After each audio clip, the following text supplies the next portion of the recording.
Ulit, go. Ang kailangan natin is ito, isang malaking mangkok.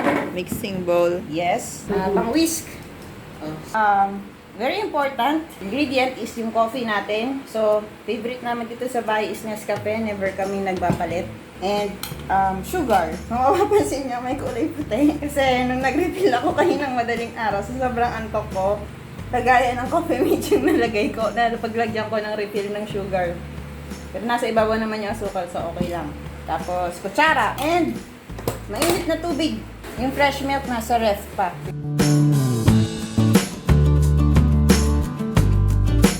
Ang ratio is 1:1:1 for the coffee, sugar, and water. Okay? Ang dami. Hindi reklamo sila. So, bawasan natin.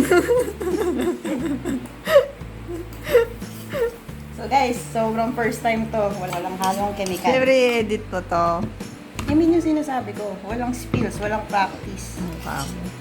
Next is sugar. Actually, yung mga tao dito sa bahay, medyo malakas sila sa asukal. So, it doesn't matter kung damihan ko. Feeling ko hindi naman nila mapapansin. Baka nga mabitin pa sila sa tamis. Ito na, hot water. Dami. Matatansya natin yan. Pag i-whisk na natin, nasa lukso ng dugo.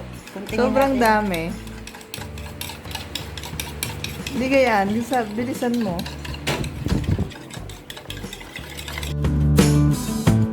Ang ating Ay. diskarte is dagdagan. Wag. Oo. Para maging concentrated. Well guys, kahit ano namang resulta dito, yun at yun ang dalgona natin eh. Yan. So sabi, kailangan daw more than 400 times mo i-whisk. So, good luck sa akin at sa humahawak ng camera.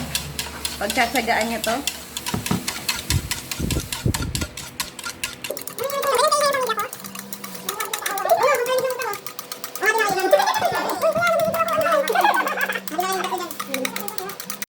Thousand years later.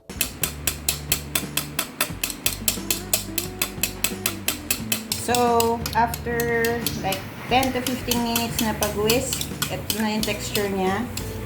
Foamy na siya. Pero mas gusto ko pa na mas foaminized siya. So, I'll put extra time and effort pa. And our fresh milk. So, hindi po ito sponsored.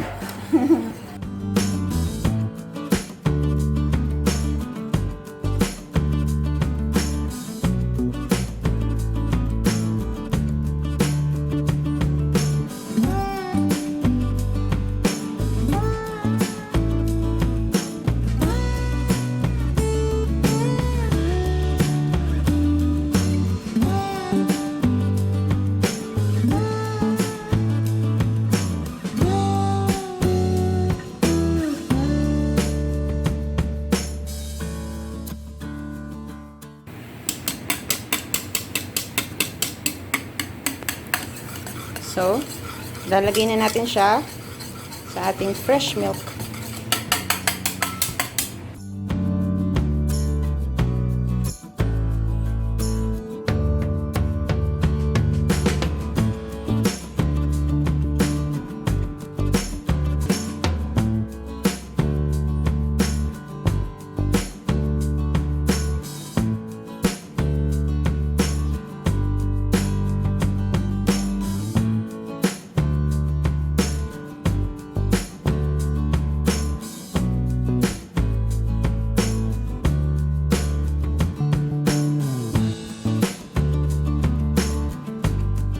So, special request ni Mama, lagay siya ng choco syrup.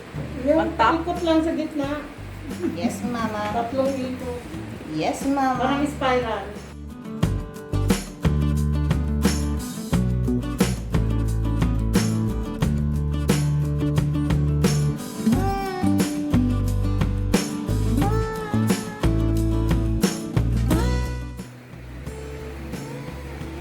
Mapapit.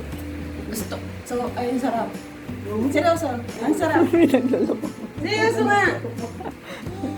Mix natin.